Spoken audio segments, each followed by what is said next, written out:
Olá pessoal, sou o professor Francisco Medeiros e sejam bem-vindos a mais um Papo Linguístico. Você já teve dificuldade de encontrar um verbo de uma oração? Pois agora os seus problemas acabaram. Você vai encontrar todos os verbos de todas as orações que você tiver na sua frente a partir de hoje. Basta assistir esse vídeo até o final.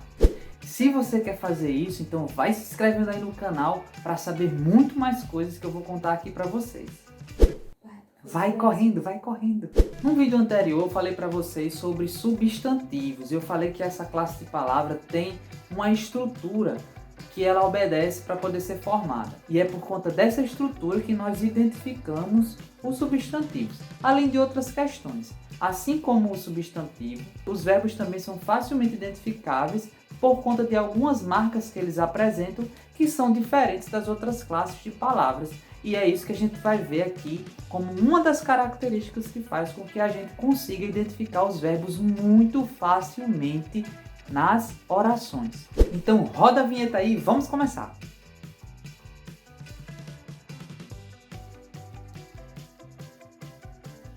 Para que nós consigamos identificar os verbos nas frases, é preciso que a gente leve em consideração três aspectos: o aspecto morfológico, o aspecto semântico e o aspecto discursivo dos verbos. Nós vamos analisar os verbos aqui a partir dessas três características e preste atenção. Se você levar em consideração apenas uma dessas características, eu vou mostrar aqui para vocês que pode acontecer de você confundir o verbo com outra classe de palavra. A primeira característica que a gente vai levar em consideração é a característica morfológica. Nós vamos observar principalmente como é que os verbos são formados. Em língua portuguesa, a estrutura dos verbos obedece à seguinte organização dos morfemas. E antes que você me pergunte o que é o morfema, eu vou dizer: o morfema é a menor estrutura da língua dotada de sentido. No caso dos verbos, a gramática tradicional diz que ele é formado por 4 morfemas: o radical, a vogal temática, as desinências modo-temporais e as desinências número-pessoais.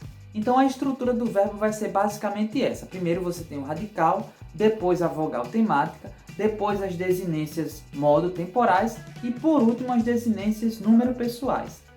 No caso das desinências e da vogal temática, a presença delas em algumas formas de conjugação do verbo não vai ser necessária. Por isso a gente vai dizer que nesses casos a posição desse morfema vai ser ocupada pelo chamado morfema zero. Vamos observar a manchete de um jornal para a gente poder identificar essas características morfológicas dos verbos. Lembrando que o link dessa matéria vai estar aqui na descrição do vídeo. Clubes entregam protocolo e aguardam aval por treinos na segunda-feira. A gente pode identificar nessa manchete dois verbos: entregam e aguardam. O radical do primeiro verbo vai até a letra G, entregue. Nós temos a vogal temática A e a desinência número pessoal N. Nesse caso, nós não temos a marca da desinência modo temporal, e no caso aí vai ser marcado pelo morfema zero. No caso do verbo aguardar, o radical vai até a letra D, a vogal temática novamente é a letra A e a desinência número pessoal novamente é a letra M. Nesse caso, mais uma vez, a desinência modo temporal é marcada pelo morfema zero, ela não aparece. Porque geralmente no tempo presente, que é o caso desses dois verbos, nós não temos marca de tempo. Mas se os dois verbos estivessem no passado ou no futuro, aí eles teriam uma marca modo temporal, uma desinência modo temporal. Mas como que a gente pode identificar que essas duas palavras são verbos apenas por essas estruturas? Observem, por exemplo, as outras palavras que aparecem na frase.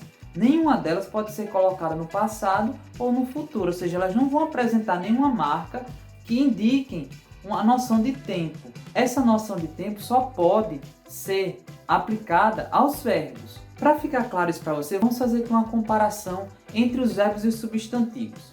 Quando nós queremos mostrar que um substantivo está no plural, geralmente a gente acrescenta a letra S no final. Por exemplo, a gente diz menino no singular, meninos no plural. Mas nos verbos isso acontece de uma maneira um pouco diferente. Não é aceitável eu dizer entrego e entregos, colocando o S no final. Essa forma soa estranho aos nossos ouvidos. Da mesma forma que eu não vou poder dizer meninam, com esse M que marca o número nos verbos colocado no final de um substantivo. Fica estranho para a gente. Então, essas marcas elas são próprias dos verbos. Existem marcas próprias dos verbos e existem marcas próprias dos substantivos. E essa é uma das formas que nós devemos considerar para identificar os verbos, mas não é a única. Ainda em relação à questão morfológica, ou seja, a questão das formas dos verbos, há situações em que essas marcas modo temporais e número pessoais não são feitas no final dos verbos, mas sim com o auxílio de um outro verbo que nós vamos chamar de verbos auxiliares. Então, nessa construção, nós vamos ter uma perífrase verbal, ou também chamada de locução verbal, quando eu tenho dois verbos que indicam o valor de um único verbo, em que o primeiro verbo, chamado de auxiliar, vai justamente auxiliar o segundo verbo, indicando em que tempo, em que modo, em que número e em que pessoa se encontra esse segundo verbo. Ou seja, essa marca, número pessoal e modo temporal, será exercida pelo verbo auxiliar. E o verbo principal, ele vai estar ou no infinitivo, ou no gerúndio, ou no particípio. Vale lembrar que nessa estrutura de verbo auxiliar e verbo principal, o verbo principal é o que está organizando a sentença, que está organizando a oração.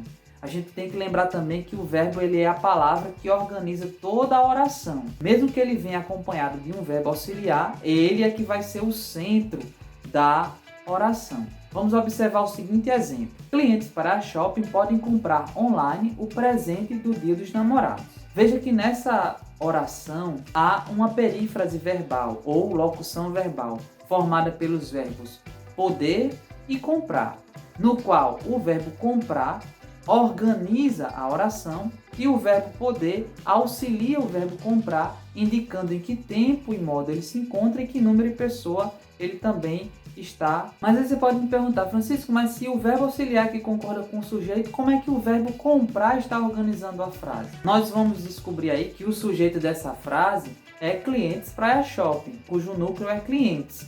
E é com esse núcleo que o verbo poder está concordando. Como é que você está me dizendo que comprar é que está organizando a frase? Se nós eliminarmos o verbo comprar da frase, ela perde um pouco do seu sentido, porque ela perde a palavra, ou seja, ela perde o verbo que está organizando ela. E vai ficar, clientes para shopping podem presentes do Dia dos Namorados. Não tem o sentido que se estabeleceu aí na manchete. Mas clientes para shopping compram presentes do Dia dos Namorados. Então a gente percebe que o verbo comprar é que é o centro da oração, ou seja, é ele que está organizando toda a oração. O verbo poder está apenas aí auxiliando esse verbo chamado de principal. Então é dessa forma que a gente consegue identificar qual é o verbo principal, além do que ele deve estar, o verbo principal, na forma nominal do infinitivo, do gerúndio ou do particípio. Se você quiser saber mais sobre o infinitivo, gerúndio e particípio, as formas nominais do verbo, se inscreve no canal e ativa as notificações que nos próximos vídeos eu vou falar. Vamos passar agora para as características sintáticas que fazem com que a gente identifique o verbo numa oração. Como a gente já disse aqui no vídeo, o verbo ele se destaca das outras classes de palavras porque ele tem a capacidade de organizar a oração. Mas como é que ele faz isso? Mais uma vez a gente vai voltar para a questão da morfologia. A gente falou aqui que o verbo é formado por alguns morfemas, como o radical e as desinências. E cada um desses morfemas tem um papel na organização da frase. Por exemplo, o radical é que vai exigir os complementos desse verbo, ou seja, as informações que vão vir depois do verbo.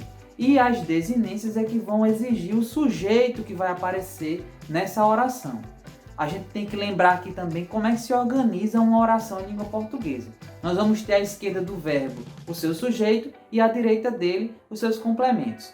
Esses complementos são exigidos pelo radical e os sujeitos são exigidos pelas desinências que o verbo pode apresentar. Se nós analisarmos a primeira oração do primeiro exemplo que a gente apresentou aqui, clubes entregam protocolo, nós vamos observar que a desinência M é que exige o sujeito clubes e que ele esteja no plural, e o radical entregue é que exige a palavra protocolo como complemento.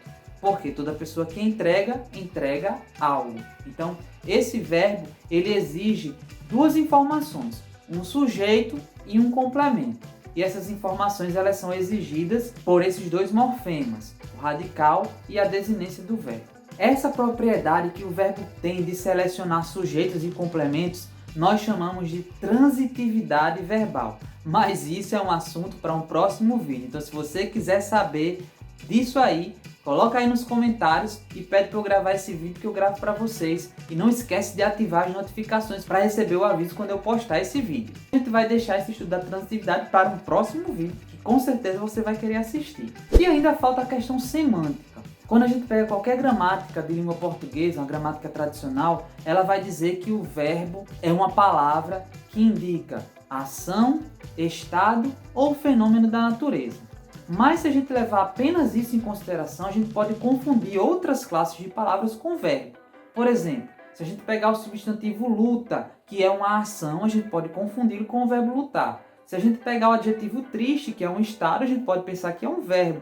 Se a gente pegar o substantivo chuva, que é um fenômeno da natureza, a gente pode confundi-lo com o verbo chover. Então nós não devemos apenas levar em consideração o critério semântico, ou o critério morfológico, ou o critério sintático para identificar os verbos. É preciso levar em consideração os três critérios para poder definir exatamente que palavra está organizando uma oração. Ou seja, que palavra é o verbo nessa oração que a gente está analisando. Então, pessoal, a gente vai ficando por aqui. Não esquece de se inscrever no canal, ativar as notificações e se você quiser que eu grave mais alguma coisa sobre verbo, sobre outra classe de palavra, deixa aí nos comentários que eu vou ter o maior prazer em atender o seu pedido. Até o próximo vídeo.